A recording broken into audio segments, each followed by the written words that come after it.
Taking a look at the real estate edge, joining me now is Tim Rood. He's chairman of the Collingwood Group, here to tell us what he thinks about the housing market and the recovery. Happy to have you on the show. My pleasure. Thanks, Ann. This is a topic that has not come up much during this presidential election. Who do you think will be better for the housing recovery that is still underway, Hillary Clinton or Donald Trump? Well, isn't it kind of staggering that housing hasn't come up in terms of, I mean, it's such a huge topic. It's 20% of GDP historically.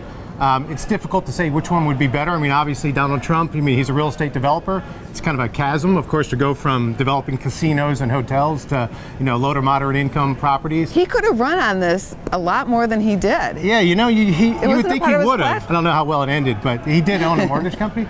The challenge, I think, for the Clinton administration is that, they're a little bit of Obama 3.0 in the context of they still are perceived by the banks, and these are the companies, the organizations that you really need to have back into the housing market, as demonizing banking, demonizing mortgage lending.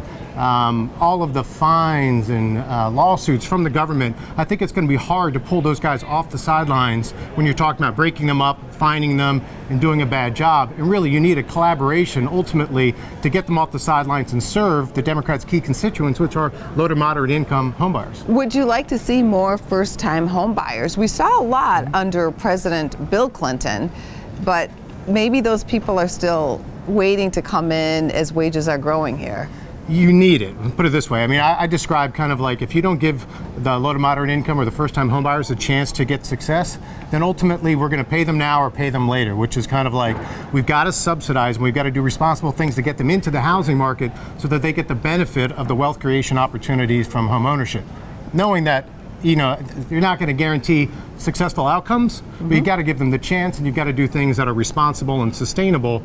Otherwise, we're going to find ourselves subsidizing them in the future for their health care, their retirement, and things like that. What about home builders? What are you hearing from home builders? The home builders, I mean, they've certainly taken a back seat to the housing market. They historically would build a little bit more than the demand. Right now, the challenge is that the only demand that they're seeing and that they're satifying is on the high end. The luxury homes. Exactly. So the people who are move-up buyers, second home buyers, the challenge is right now labor is so tight that it's so expensive to build a property, any property right now, that you've got to make the highest utility, highest yield out of that asset. And right now, there's far more demand at the higher end because of all of the challenges that the first-time home buyers and millennials are finding from debt burdens, student loan debts, a soft job market, high rents, they can't save enough money. Oh, absolutely. We are hearing about that, though. Construction companies are having a hard time finding workers. They have jobs, it's just they can't find the bodies. Exactly. Wonderful to have you here. Thank you. My pleasure.